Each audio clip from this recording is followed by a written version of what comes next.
Hi hello അസ്സലാമു അലൈക്കും. ഇന്ന് നേരത്തെ തന്നെ ഇസുമോന് കഞ്ഞിപ്പാത്രമായിട്ട് ഇറങ്ങിയിട്ടുണ്ട് കേട്ടോ പള്ളിക്ക്.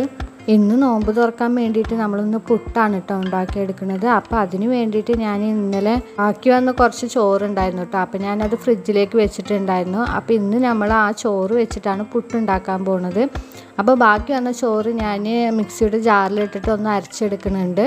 ഒന്ന് ഫൈനായിട്ട് അരച്ചെടുത്തതിന് ശേഷം നമുക്ക് പുട്ടിന് വേണ്ടിയിട്ട് 1 കപ്പ് പൊടിയാണ് കേട്ടോ ഞാനിവിടെ എടുത്തിരിക്കുന്നത്. ഒരുപാട് പൊടിയൊന്നും ഇതിന് ആവശ്യമില്ല കേട്ടോ. പിന്നെ വെള്ളം ഇതിലേക്ക് ചേർക്കേണ്ട ആവശ്യമില്ല. പിന്നെ അതിലേക്ക് അല്പം ഉപ്പും ചേർത്തിട്ട് പുട്ടുപൊടി നന്നായിട്ട് കുഴച്ചെടുക്കാം. വേഗം തന്നെ കുഴഞ്ഞും കിട്ടും, നല്ല സോഫ്റ്റും ആയിരിക്കും കേട്ടോ ഈ പുട്ട്. ചിലവർക്ക് പുട്ട് കഴിച്ച് കഴിഞ്ഞാൽ കുറച്ച് നെഞ്ഞരിച്ചിലൊക്കെ ഉണ്ടാവില്ലേ. അപ്പോൾ ഈ പുട്ട് കഴിച്ച് പറഞ്ഞു വെച്ചാൽ നെഞ്ഞരിച്ചിലോ അങ്ങനത്തെ ഒരു കാര്യം ഉണ്ടാവില്ല. അപ്പോൾ എല്ലാവരും ഈ പുട്ടൊന്ന് വീട്ടിലുണ്ടാക്കി നോക്കണം. അതിനിടയിൽ കടയിൽ നിന്ന് കത്തി വാങ്ങിയിട്ട് വന്നിട്ടുണ്ടായിരുന്നു കേട്ടോ. അപ്പോൾ നമുക്ക് കഷ്ണങ്ങൾ അരിയാനുള്ള കത്തി നമ്മുടെ പൊട്ടിയിട്ടുണ്ടായിരുന്നു. അപ്പോൾ നല്ലൊരു കത്തിയാണ് മേടിച്ചിട്ട് വന്നിട്ടുണ്ടായിരുന്നത്. പുട്ടിന് വേണ്ടിയിട്ട് 1 മൂടി തേങ്ങ ചിരവിയെടുക്കാം കേട്ടോ. പുട്ടുണ്ടാക്കാൻ വേണ്ടിയിട്ട് വെള്ളം വെച്ച് കൊടുത്തിട്ടുണ്ട്.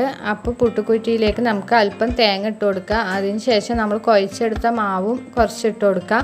അതിന് ശേഷം നമ്മൾ വീണ്ടും തേങ്ങ ഇട്ട് കൊടുക്കുന്നുണ്ട്. അതിന് ശേഷം വീണ്ടും നമ്മൾ മാവ് ഇട്ട് കൊടുക്കുന്നുണ്ട്. ലാസ്റ്റ് തേങ്ങ ഇട്ടിട്ട് നമ്മൾ പുട്ട് ആവി വെക്കുകയാണ്. ഈ പുട്ട് വളരെ സോഫ്റ്റാണ് കേട്ടോ. വെള്ളം തിളച്ചത് കൊണ്ട് തന്നെ നമ്മൾ വേഗം ആവിയും വന്നിട്ടുണ്ടായിരുന്നു. 2-3 ആവി വന്നതിന് ശേഷം നമ്മൾ പുട്ട് എടുത്തിട്ട് ഒന്ന് കുത്തി കൊടുക്കുന്നുണ്ട്. അപ്പം നമ്മുടെ പുട്ട് ഇതാ റെഡി ആയിട്ടുണ്ട് കേട്ടോ. ഞാൻ എപ്പോഴും ഇങ്ങനെയാണ് കേട്ടോ പുട്ടുണ്ടാക്കുക. ആദ്യമൊക്കെ വെള്ളം ഒഴിച്ചിട്ട് കുഴച്ച് പുട്ടുണ്ടാക്കുമെങ്കിലും പക്ഷെ അത് കഴിച്ചു വെച്ചാൽ ഭയങ്കര നെഞ്ഞരിച്ചിലായിരുന്നു.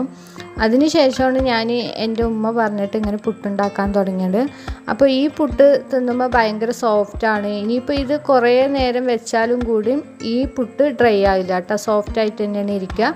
അപ്പോൾ നമ്മുടെ പുട്ടൊക്കെ ഇവിടെ റെഡിയായി കഴിഞ്ഞിട്ടുണ്ട്. നമ്മൾ ഒരുപാട് പുട്ടൊന്നും ഉണ്ടാക്കിയിട്ടില്ല കേട്ടോ, കുറച്ച് ആവശ്യത്തിനുള്ളത് മാത്രമേ ഉണ്ടാക്കിയിട്ടുള്ളൂ.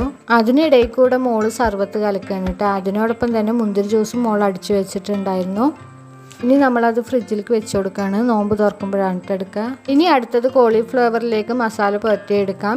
ഞാൻ ചുടുവെള്ളത്തിൽ ഇട്ടിട്ട് ഒന്ന് കഴുകി എടുത്തിട്ടുണ്ട് കേട്ടോ കോളിഫ്ലവർ. ഇനി അതിലേക്ക് 1 മുട്ട പൊട്ടിച്ചൊഴിക്കുന്നുണ്ട്. ചിക്കൻ മസാല ഇട്ട് കൊടുക്കുന്നുണ്ട് കേട്ടോ. ഇനി വെളുത്തുള്ളി പേസ്റ്റും ഇഞ്ചി പേസ്റ്റും അതിലേക്ക് ഇട്ട് കൊടുക്കുന്നുണ്ട്. 1 ടീസ്പൂൺ മുളക് പൊടിയാണ് ഞാൻ ചേർത്ത് കൊടുക്കുന്നത്. പിന്നെ അല്പം ഗരം മസാലയും പിന്നെ ആവശ്യത്തിനുള്ള ഉപ്പും ചേർത്തിട്ട് കുറച്ച് കുരുമുളക് പൊടിയും ചേർക്കുന്നുണ്ട്. പിന്നെ കോൺഫ്ലവർ മാവാണ് അതിലേക്ക് ചേർത്ത് കൊടുക്കുന്നത്. അത് നമുക്ക് ആവശ്യത്തിനുള്ളത് ചേർത്ത് കൊടുക്കാം. കുറച്ച് അരിപ്പൊടിയും ചേർത്ത് കുറച്ച് കളർ പൊടി ഇടുന്നുണ്ട് കേട്ടോ. എന്നിട്ട് നന്നായിട്ട് നമുക്ക് കുഴച്ചെടുക്കാം. അങ്ങനെ കുഴച്ചെടുത്തിട്ടുണ്ട്. കുഴച്ചെടുത്തപ്പോൾ കുറച്ച് വെള്ളം പോലെ തോന്നിയിട്ടുണ്ടായിരുന്നു. അപ്പോൾ ഞാൻ 2 ടീസ്പൂണും കൂടി കോൺഫ്ലവർ മാവ് ചേർത്ത് കൊടുക്കുന്നുണ്ട് കേട്ടോ. എന്നിട്ട് വീണ്ടും നന്നായിട്ടൊന്ന് കുഴച്ചെടുക്കുന്നുണ്ട്. അതിന് വേണ്ടിയിട്ട് ഞാനൊരു ചീൻചട്ടി അടുപ്പിലേക്ക് വെച്ച് കൊടുത്തിട്ടുണ്ട് കേട്ടോ. ഞാൻ ഇരുമ്പിൻ്റെ ഒരു ചീൻചട്ടിയാണ് കേട്ടോ ഞാൻ എപ്പോഴും യൂസ് ചെയ്യാറുള്ളത്. ചട്ടി ചൂടായി വന്നപ്പോൾ അതിലേക്ക് അല്പം ഓയിൽ ഒഴിച്ചിട്ട് നമ്മൾ മസാല ചേർത്ത് വെച്ച കോളിഫ്ലവർ അതിലേക്ക് ഇട്ട് കൊടുക്കുന്നുണ്ട്. സ്പെഷ്യലായിട്ടൊന്നും നോമ്പ് തുറക്കാനൊന്നും ഉണ്ടാക്കിയിട്ടുണ്ടായിരുന്നില്ല. ഇതൊക്കെയാണ് കേട്ടോ ഇന്നത്തെ നോമ്പ് തുറക്കാനുള്ളത്. അപ്പോൾ ഇഷ്ടമായ ലൈക്ക് ചെയ്യാൻ